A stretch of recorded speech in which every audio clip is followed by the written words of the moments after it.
Hello dear friends, मैं सुमन और स्वागत करती हूँ आपका अपने चैनल आपकी सहेली सुमन में। आज के वीडियो में हम गर्भ ठहर जाने के ऐसे संकेतों के बारे में बात करेंगे जिनके बारे में पहले बहुत कम बात हुई है, यानी कि प्रेगनेंसी सिम्टम्स इन एब्डोमेन। प्रेगनेंसी कंसीव हो जाने की 5 बड़ी निशानियां, यानी आपके पेट के अंदर गर्भ ठहर जाने पर शुरुआत में ही कौन से 5 बड़े बदलाव आते हैं जिन्हें देखकर आप अंदाज़ा लगा सकते हैं कि आपने प्रेगनेंसी कंसीव कर ली है। तो चलिए बिना देरी के वीडियो शुरू कर लेते हैं। वीडियो अगर आप लोगों को इन्फॉर्मेटिव लग रही है तो प्लीज़ वीडियो को लाइक और शेयर कीजिएगा। चैनल पर पहली बार आए हैं तो प्लीज़ चैनल को बिना सब्सक्राइब किए मत जाइएगा। तो महिलाएं अक्सर पेट में आने वाले इन बदलावों को नज़रअंदाज कर देती है, इग्नोर कर देती है, क्योंकि आपका ध्यान रहता है प्रेगनेंसी के बाकी टिपिकल सिम्टम्स की तरफ कि हमें उल्टी मतली की शिकायत होगी, मॉर्निंग सिकनेस होगी, नोजिया वॉमिटिंग होगी, कमर में दर्द होगा, ब्रेस्ट के अंदर टेंडरनेस होगी या सर में दर्द होगा, चक्कर आना शुरू होंगे या मुंह का टेस्ट है वो चेंज हो जाएगा। आपका पूरा फोकस रहता है इन लक्षणों पर। लेकिन अगर इस टाइप के गर्भ ठहरने के कोई संकेत या लक्षण आपको जाहिर नहीं हो रही तो आप अपने पेट के अंदर आने वाली इन 5 बदलावों पर गौर कीजिएगा, जो अगर आ रही है तो इसका मतलब गर्भ धारण हो गया है। पीरियड आने से पहले ही आपकी साइकिल का जो 22वां दिन चल रहा होता है, 22वें से लेकर 25वें दिन के अंदर आपको इस तरह के बदलाव अगर महसूस होंगे जो इस बात को इंडिकेट करेंगे कि इम्प्लांटेशन सक्सेसफुली हो गया है। 22वें दिन से लेकर 25वें दिन के अंदर आपको इस टाइप के बदलाव आपको महसूस होंगे जो इस बात को इंडिकेट करेंगे कि आपका इम्प्लांटेशन सक्सेसफुल हो गया है। और प्रेगनेंसी रुकने के ये 5 खास संकेत जो पेट के अंदर जाहिर होते हैं, इनमें से कुछ संकेत 25वें दिन के बाद भी जारी रहते हैं। तो क्या होते हैं पेट के अंदर ये 5 बड़े बदलाव जो आपके सक्सेसफुल इम्प्लांटेशन को शो करते हैं? तो सबसे पहले नंबर 1 पर आता है 22वें दिन से लेकर 25वें दिन के बीच आपके साइकिल के चल रहे हैं, आपको ऐसा फील हो रहा है कि आपका पेट थोड़ा सख्त हो गया है। पहले तो ऐसा नहीं था।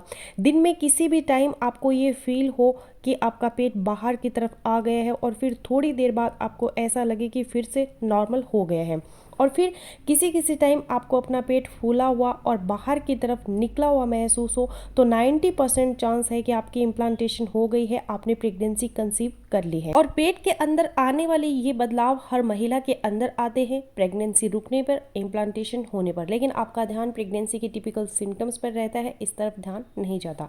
नंबर 2 पर जो संकेत पेट के अंदर महसूस होता है प्रेगनेंसी कंसीव होने पर, वो है एब्डोमिनल पेन इन प्रेगनेंसी, यानी कि आपके एब्डोमिन के अंदर क्रैम्प्स होंगे, जिसे हम इम्प्लांटेशन क्रैम्प्स भी कहते हैं। जब आपका इम्प्लांटेशन होता है, आपका जो एम्ब्रियो होता है वो यूट्रस के साथ जुड़ता है, बच्चेदानी की दीवार के साथ जुड़ता है, उस वक्त आपको हल्का सा प्रीकिंग टाइप सा, पुलिंग टाइप सा पेन महसूस होगा, जिसे इम्प्लांटेशन क्रैम्प कहते हैं।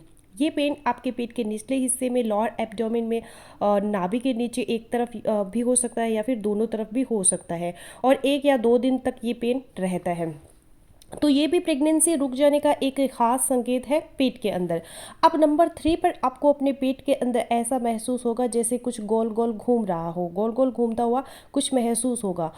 तो एक्चुअली ये ब्लॉटिंग होती है, गैस होती है जो आपके पेट के अंदर होती है, प्रेगनेंसी रुकने का संकेत होती है। अगर इन दिनों में आपको ये सिम्टम आता है, क्योंकि जब प्रेगनेंसी कंसीव हो जाती है, इम्प्लांटेशन हो जाता है, तो प्रेगनेंसी के हार्मोन बनना शुरू हो जाते हैं, तो इन हार्मोन्स की वजह से आपकी जो इंटेस्टाइन है उसकी मूवमेंट कम हो जाती है, जिसकी वजह से आपको ये ब्लॉटिंग की शिकायत होती है। अब नंबर 4 पर जो इंपॉर्टेंट सिम्टम्स आपके पेट के अंदर होगा वो है जो आपकी पावर हैबिट है वो चेंज हो जाएगी। आपको कॉन्स्टिपेशन और कब्ज की शिकायत हो सकती है, और कुछ महिलाओं में डायरिया की भी शिकायत हो सकती है। यानी पहले जो आपका पेट नॉर्मल था अब नॉर्मल नहीं रहेगा, या तो आपको कॉन्स्टिपेशन या कब्ज की शिकायत होगी या फिर आपको डायरिया हो जाएगा। और लास्ट नंबर 5 पर जो इम्पॉर्टेंट सिम्टम पेट के अंदर आता है प्रेगनेंसी कंसीव होने पर, वो है स्टमक पेन, यानी आपके अमाशय वाली जगह पर आपको दर्द महसूस होगा। ये भी अगेन प्रेगनेंसी हार्मोन्स की वजह से होता है। इसकी वजह से आपकी गैस्ट्रिक एमेटिक डिले हो जाती है, पेट देर से खाली होता है, आंतरियों की जो मूवमेंट है वो कम हो जाती है, जिसकी वजह से आपको ऐसा महसूस होता है कि जो कुछ आपने खाया है वो वहीं पड़ा हुआ है, और उल्टी मतली की शिकायत आपको ज़्यादा होती है, जिसकी वजह से जोर पड़ता है आपके स्टमक पे, तो इस वजह से आपको स्टमक पेन महसूस हो सकता है, पेट के अंदर दर्द महसूस हो सकता है। तो अगर आप अपनी पीरियड डेट मिस होने के पहले 22वें से लेकर 25वें दिन के अंदर आप अपने पेट के अंदर इस टाइप के बदलाव देखते हैं, तो आप होपफुल रहे कि आपने प्रेगनेंसी कंसीव कर ली है, आपका इम्प्लांटेशन सक्सेसफुल हो गया है। फिर टाइम बीतने के साथ साथ प्रेगनेंसी के दूसरे सिम्टम्स पर भी गौर करें, पीरियड मिस होने का इंतज़ार करें। जब आपकी डेट मिस हुए 7 से 8 दिन गुजर जाए तो आप अपना प्रेगनेंसी टेस्ट कर सकते हैं। तो फ्रेंड्स बस यही था मेरा आज का वीडियो। आई होपफुली मेरा आज का वीडियो आप लोगों के लिए यूज़फुल रहेगा। सो मिलते हो नेक्स्ट वीडियो में, तब तक के लिए बाय बाय।